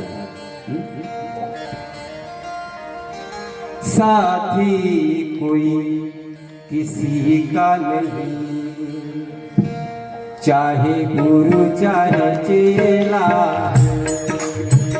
साथी कोई किसी का नहीं, चाहे गुरु चाहे तेरा। दुनिया का मेला है, सब झूठा झमेला है। ओ दुनिया का मेला हो, चाहे झूठा झमेला हो। पानी के बबूले सी तेरी जिंदगानी है, पानी के बबूले सी तेरी जिंदगानी है। नेकी और बदी की यहाँ रह जाती निशानी है। नेकी और बदी की यहाँ रह जाती निशानी है। साथी कोई किसी का नहीं, साथी कोई किसी का नहीं, चाहे गुरु चाहे चेला, साथी कोई किसी का नहीं, चाहे गुरु चाहे चेला हो। यहाँ आया अकेला है और जाना अकेला है। अकेला है और जाना अकेला है। यहाँ आया अकेला है, उसे जाना अकेला है। यहाँ आया अकेला है, उसे जाना अकेला है। बोलिए सुखदेव जी महाराज की जय हो। तो सौनक जी ने सूत जी से कहा कि गुरुदेव, ये तो भागवत के सर्वश्रेष्ठ व्यास हैं, इनके समान तो कोई हो ही नहीं सकता। ये 4 अंगुल की टोपी मतलब लंगोटी पहनते, बाद कुछ पहनते ही नहीं, दिगंबर रहते हैं। लेकिन गुरुदेव जो 7 दिन तक बिना कुछ खाए पिए, बिना निद्रा के एक आसन पर बैठकर कथा सुनी, महाराज गुरुदेव उनके जन्म के बारे में थोड़ा हमको बताऊं।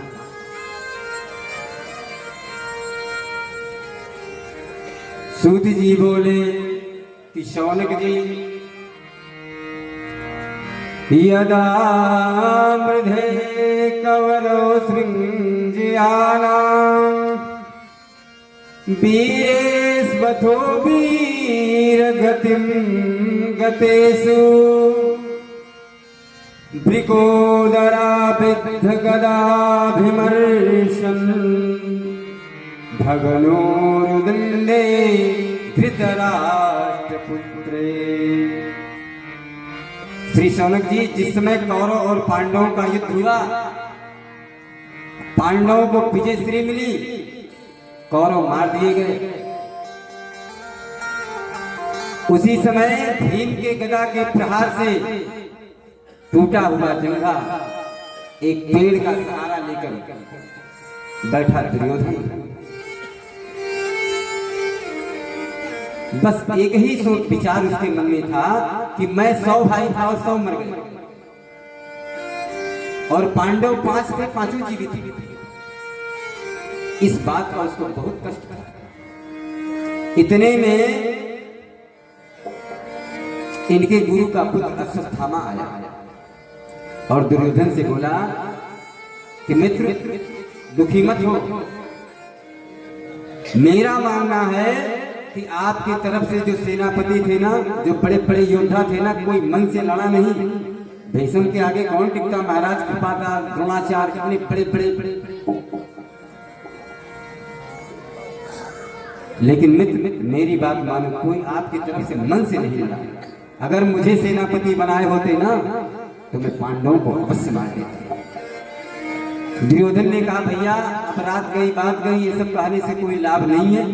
मुझे एक ही बात का बहुत कष्ट है कि हम 100 थे, 100 मार दिए गए, वो 5 थे, 5 सुरक्षित थे। उनमें से कोई एक भी मर जाता तो मेरी आत्मा को बड़ी शांति मिलती।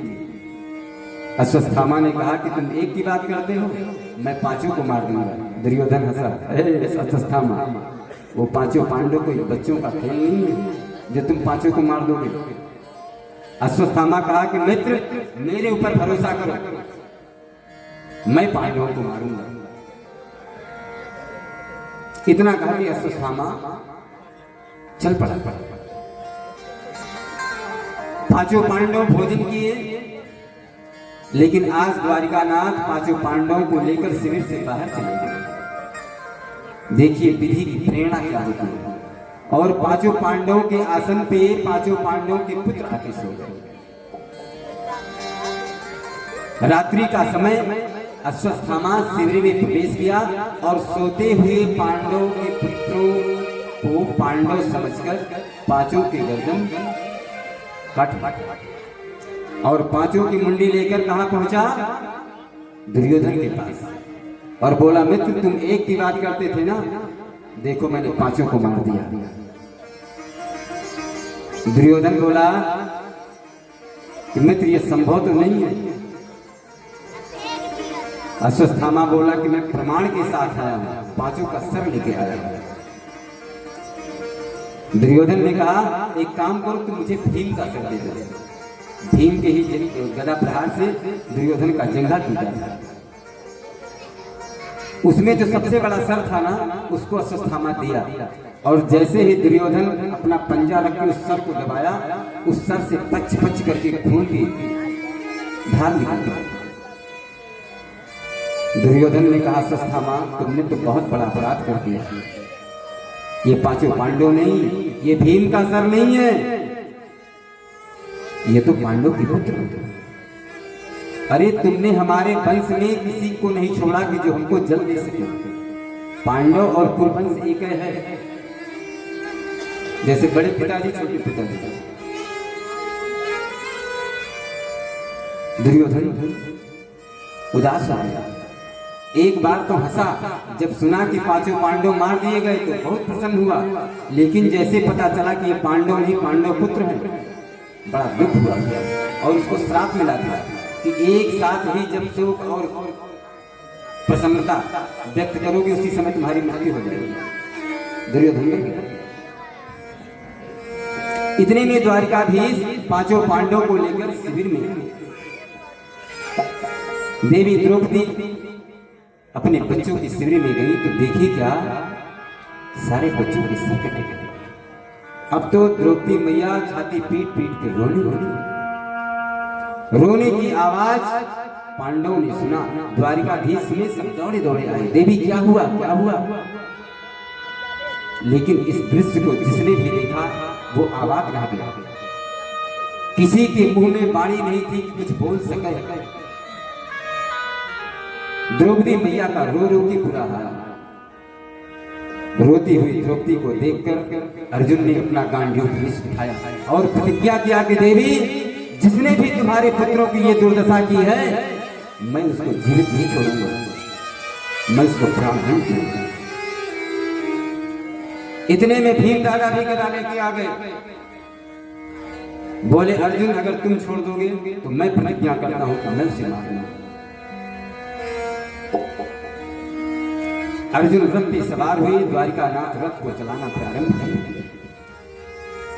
घोड़ों के टापों की आवाज जैसे ही अश्वत्थामा ने सुना, तैसे उसे लगा कि अर्जुन आ रहे हैं। वो जंगल में भगा। भगते हुए अश्वत्थामा को कृष्ण ने देखा। बोले, अर्जुन देखो, तुम्हारा शत्रु वो जा रहा है।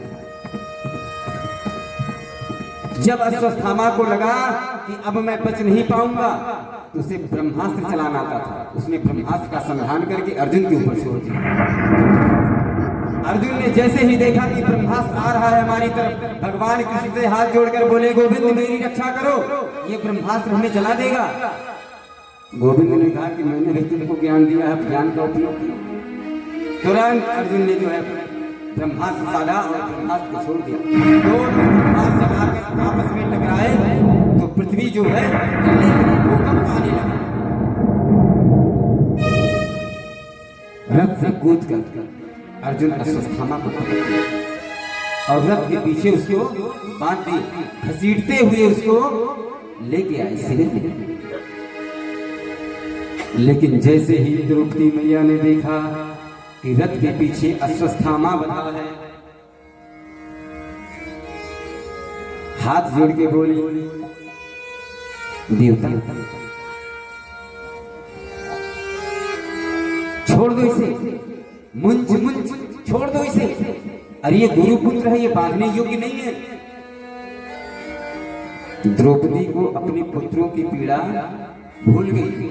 जैसे ही द्रौपदी ने देखा कि गुरु का पुत्र रथ में बंधा घसीटता हुआ आ रहा है, तैसे द्रौपदी अपने पुत्रों का शोक भूल गई और हाथ जोड़ के बोली कि हे गांडीवधारी अर्जुन,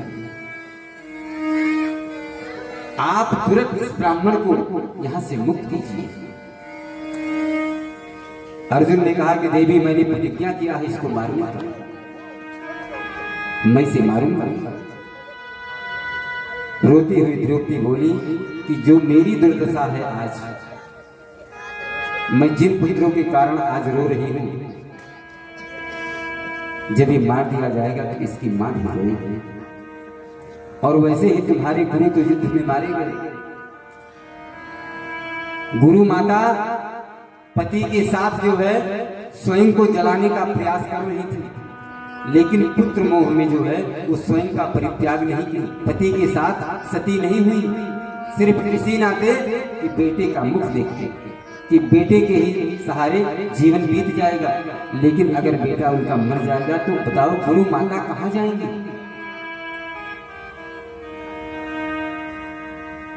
हे धर्मराज, आप तो धर्म को जानते हैं।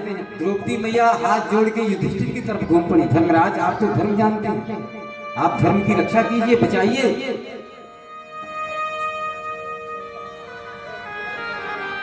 युधिष्ठिर ने कहा कि अर्जुन, ये गुरु पुत्र है और ऊपर से ब्राह्मण है। ब्राह्मण कभी वध के योग्य नहीं, ब्राह्मण को मारना नहीं चाहिए। अब तो बात फंस गई। इधर अर्जुन प्रतिज्ञा लिए हैं, पूरा न करे तो प्रतिज्ञा टूट जाए और पूरा करे तो ब्रह्महत्या लग जाए। अर्जुन भगवान कृष्ण की तरफ देखे, हाथ जोड़ के बोले, द्वारकाधीश, अब आप ही कोई रास्ता बताओ।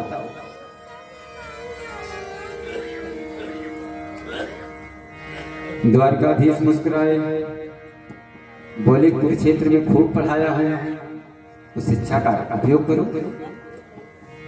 ब्रह्मबंधुर्हनतव्य आतताई बधारणा। भैया, ब्राह्मण कैसा भी हो उसको मारना नहीं चाहिए, और आताताई चाहे जो हो उसको मार देना चाहिए। अर्जुन कहे, लो अब तो और बात फंसा दिया। एक तरफ कह रहे हैं कि नहीं मारना चाहिए, दूसरी तरफ कह रहे हैं कि मार देना चाहिए। अब मैं क्या करूं?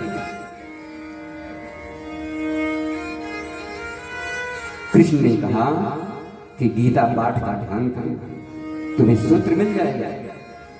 जैसे ही अर्जुन ने गीता का अवलोकन किया, गीता को स्मृति में दिखाया, तैसे उनको सूत्र मिल गया। सूत्र क्या मिला कि अश्वत्थामा के मस्तक में मणि थी, तलवार की नोक से मणि निकाल ली, आधी दाढ़ी आधी मूछ भरी सभा में मुड़ दिए और सभा से निष्कासित कर दिए। भैया मृत्यु दो प्रकार की होती है, एक तो मृत्यु जो एक बार आई और लेके चली गई, और दूसरी मृत्यु ये है किसी सम्मानित व्यक्ति को किसी सभा में अपमानित कर देना, ये सबसे बड़ी मृत्यु है। कारण वह जब जब इस दृष्टांत को, इस विषय को याद करेगा तब तक मरेगा। बाकी तो मृत्यु एक ही बार आती है, वो तो बहुत आसान है, लेकिन ये बहुत कठिन मृत्यु है। अश्वत्थामा वहां से चला, लेकिन जो दुष्ट होते हैं वो दुष्टता ही करते हैं। था तो ब्राह्मण लेकिन दुष्ट। सभा से निष्कासन के समय इसकी दृष्टि अभिमन्यु की पत्नी उत्तरा पर पड़ी, और इसने देखा क्या कि उत्तरा गर्भ से कुछ ही दूर पे गया था, तैसे इसके मन में विचार आया कि मुझे भरी सभा में अपमानित किया गया है, अब मैं इसके वंश में किसी को नहीं छोड़ूंगा। बस वहीं से जो है उसने पुनः ब्रह्मास्त्र उत्तरा के गर्भ में छोड़ा। और इधर द्वारिकानाथ सबसे हाथ जोड़ के कि बुआ बहुत दिन हो गया यहाँ रहते हुए, अब हमें द्वारिका जाना चाहिए, द्वारिका के लोग हमारी प्रतीक्षा कर रहे हैं। जैसे ही घोड़े लगे रथ पर, द्वारिकाधीश अपना पैर उठा के चढ़ना चाहे, तैसे चिल्लाती हुई उत्तराखंड से बाहर निकली, हे गोविंद, हे द्वारिकानाथ, पाहि मां सब रक्षा करो। द्वारिकाधीश मुड़कर देखे तो अभिमन्यु की पत्नी उत्तरा। क्या हुआ भैया? रोती हुई उत्तरा बोली कि हे द्वारिकानाथ, मेरा ये शरीर तुरंत नष्ट हो जाए, मुझे कोई कष्ट नहीं है, लेकिन हे द्वारिकानाथ, मेरी उदर में ना पांडवों का अंतिम वंश है। हे कृपालु, हे दयालु, आप मेरे गर्भ की रक्षा कीजिए। द्वारिकाधीश ने कहा कि उत्तरा, थोड़े समय के लिए तुम जो माँ का स्नेह होता है ना, उसका चिंतन करो। एक शरीर से द्वारिकाधीश सामने सबके सामने खड़े रहे और दूसरे में सूक्ष्म रूप बनाया, इतना अंगुष्ठ प्रदेश मात्र शरीर बना के भगवान द्वारिकाधीश उत्तरा के गर्भ में प्रवेश कर गए और गदा लेकर चारों तरफ उस गर्भस्थ जीव के चारों तरफ भगवान द्वारिकाधीश अपना गदा चला गया। और जब वो ब्रह्मास्त्र शांत हुआ तो गर्भ से भगवान बाहर आए और उत्तरा से पूछे, क्यों बिटिया, अब ठीक है? उत्तरा बोली, हाँ बोली, अब बहुत अच्छा महसूस कर रही हूँ। आपने बड़ी कृपा की जो हमारे गर्भ की रक्षा कर दी। पुनः योगेश्वर भगवान श्री कृष्ण जैसे ही सबसे बोले कि मैया अब तो विदा कर दो, तैसे कुंती बुआ आ गई सामने। कुंती मैया के दोनों नेत्रों से आंसू झरझर झरने लगे और बोली, पाहि पाहि महायोगिन देव देव जगत्पते, नान्यं तद्भयं पश्ये यत्र मृत्यु परस्परम। कुंती मैया के दोनों नेत्र से आंसू झर रहे हैं और हाथ जोड़कर बोली, गोविंद, मेरे जीवन में जब जब दुख आया तब तक आपने कदम कदम पर हमारी और हमारे पुत्रों की रक्षा की। लाक्षागृह में जला के मारने का प्रयास किया कौरवों ने, आपने लाक्षागृह से बचा लिया। हमारे बड़े बलवान बेटे को लड्डू में विष देकर मारने का प्रयास किया गया, आपने उस विष भरे लड्डू से बचा लिया। और आज द्वारिका नाथ जब हमारे कुल का अंतिम दीपक खतरे में पड़ा तो आपने उसे बचा लिया। हे गोविंद, हे द्वारिका नाथ, हे भगवान, जैसे ही कुंती बुआ ने कहा कि हे भगवान, तैसे द्वारिकाधीश बोल पड़े, मैया बुआ मैं तो भतीजा हूं तुम्हारा, तुम हमारी बुआ, मैं तुम्हारा भतीजा। कुंती मैया बोली कि गोविंद आप नारायण हो, आप भगवान हो, और भगवान ही हमारी रक्षा कर सकता है, दूसरा कोई बचा नहीं पाएगा। द्वारिकाधीश से बोले कि बुआ जब तुमने भगवान मान ही लिया मुझे तो भगवान देते हैं, मांगो मांगो, आज तुम जो मांगोगी मैं दूंगा।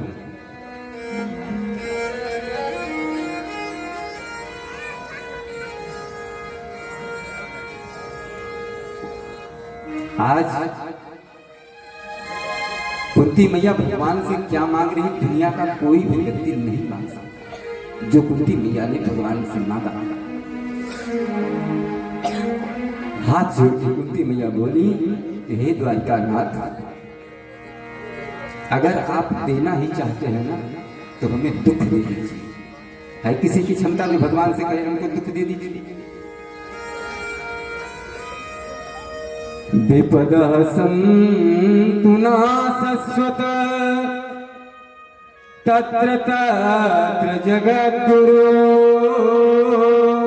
हे गोविंद, जब जब हमारे जीवन में दुख आया तब तक आप हमारी रक्षा किया, इसलिए मैं तो दुख ही मांगूंगी। मेरे जीवन में दुख रहेगा तो आप हमें छोड़ के नहीं जाएंगे। हम भी यही करते हैं, हम जो है संसारी जीव भी यही करते हैं। जैसे घर में धन दौलत बढ़ा, बाल गोपाल भरपूर हुए, फैक्ट्री कंपनी नंबर 1 की चलने लगी, तैसे भगवान भूल गए। और जैसे घाटा कंपनी में लगा, घर में कोई दुख का पहाड़ गिर गया तो हे भगवान रक्षा करो। दुख में सुमिरन सब करे और सुख में करे न कोई, जो सुख में सुमिरन करे तो दुख काहे के होए। अगर सुख में भगवान का चिंतन बना रहे, स्मरण बना रहे तो दुख आएगा ही नहीं। तो भगवान सबको जो है वरदान देने लगे, बोले हे पूरे परिवार वाले इकट्ठा हो जाओ। भैया धर्मराज, युधिष्ठिर जी, भीम जी, अर्जुन जी, नकुल जी, सहदेव जी, द्रौपदी, सुभद्रा, उत्तरा, सब मेरे सामने खड़ी हो जाओ।